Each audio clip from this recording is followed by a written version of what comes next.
Antitrust laws are designed to ensure that the markets work and that they're free and fair and competitive. And we have always had, for over 100 years, antitrust laws that have been really critical in ensuring that our free market economy works. And we know, of course, there are tremendous benefits from competition.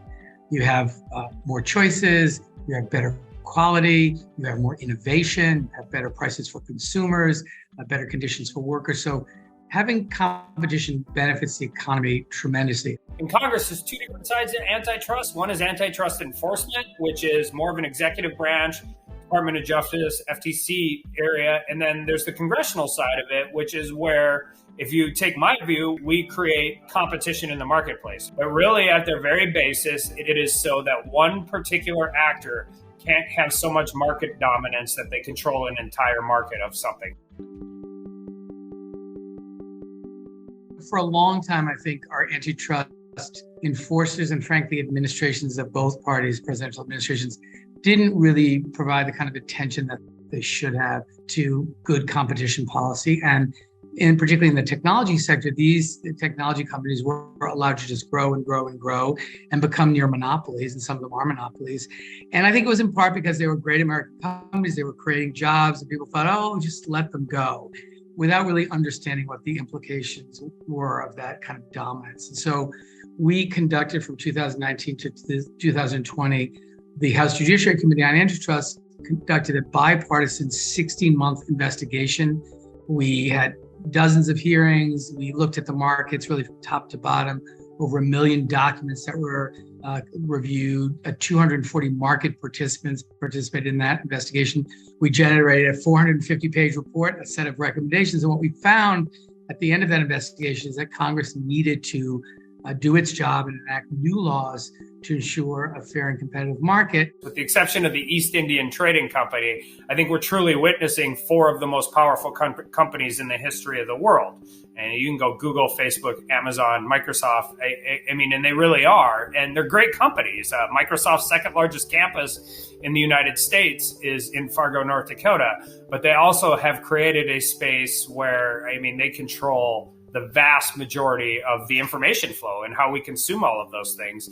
And so when you're looking at this and how to deal with it, you just start wondering if they have so much market dominance that they are potentially stifling innovation and different issues like that. One of the most important bills is the American Innovation and Choice Online Act. And what this legislation would do is it will lower costs, expand choices for consumers, and help small businesses by restoring competition online.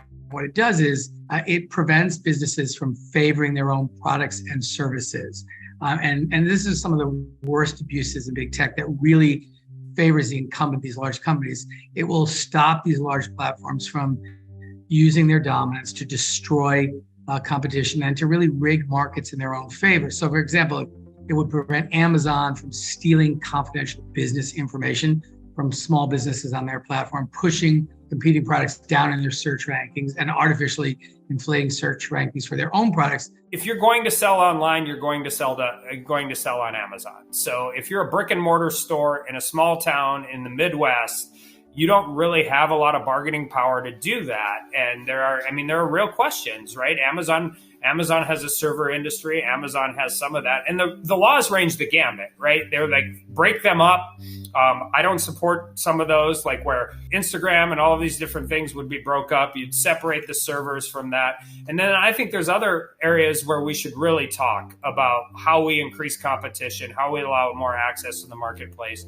And in this space, it's a little unique, right? Because they also compete against the local newspaper and how people get their news and get their information. Get that off of social media and different platforms now. So probably more so than at any other time, you're talking about cross industries being impacted in meaningful ways. Anti-competitive behavior really stifles innovation and it prevents new businesses from entering industries. So it hurts entrepreneurs and small businesses and consumers. On a macro level, less competition and lower levels of innovation hurt America's competitiveness against, the rest of the people in the global marketplace. So a lot of people say, these are great American companies. We want to make sure that they continue to be, innovative, entrepreneurial, competitive companies. And if you allow them to become monopolies, they lose all the incentive for innovation. The single greatest driver for innovation that causes companies to come up with new products, new services, better quality at a better price is competition. If you don't have competition, you have no incentive to invest in the kinds of things that produce those results. So it will benefit everyone if there's more competition. I've said this a lot. One of the biggest mistakes we ever made is saying the internet was free. The internet has never been free. The reason the ad marketplace is so dominated with these platforms is they've built a really good mousetrap that makes you really, really valuable to advertisers and consumers. But it's also a unique space, right? Because tech users aren't their customers, right? If everybody who buys a Honda Accord hates the Honda Accord, Honda will have problems eventually. If everybody who's on whatever social media or on the platform doesn't like them, that doesn't seem to have any negative economic consequences to them, because the value of the algorithms and the data that they collect on everybody is just so valuable and so interestingly and different than anything we've seen before. And, these companies that I think once were described as sort of scrappy underdog startups that challenged the status quo have become the kind of monopolies that we saw in the last era of the oil barons and the railroad tycoons. They really don't have competition, and they use their market dominance to abuse consumers, to crush competitors, to take unfair advantage. And so we really need to modernize and update our antitrust laws to restore competition back into the digital marketplace. If you are buying your competitor before your competitor can compete with you, that dramatically stifles innovation. And trying to get a foothold, there are not a lot of unicorn companies in the tech space in the last 10 years. And a lot of them get built and captured and all of that. But you also have to factor in the other side. I'll remember the Sprint T-Mobile merger. We had an antitrust hearing on it. And, you were going from four major mobile phone companies to three. And the real answer was you were either going from four to three or from 4 to 2.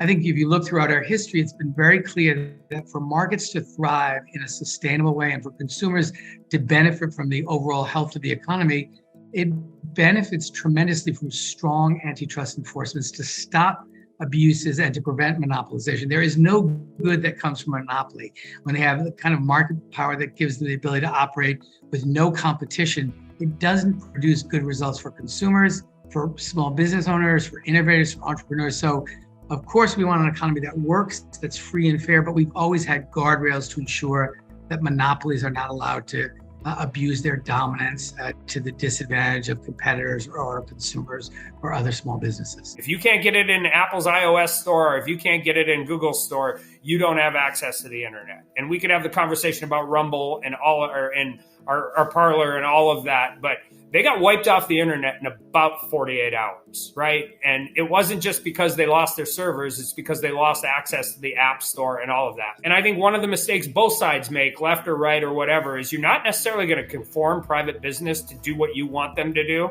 Whether it's censorship or misinformation, pick your side, right? I mean, we're all angry, but we're angry at different reasons. The single best way to, I think, continue to breed this is to create more access and more competition.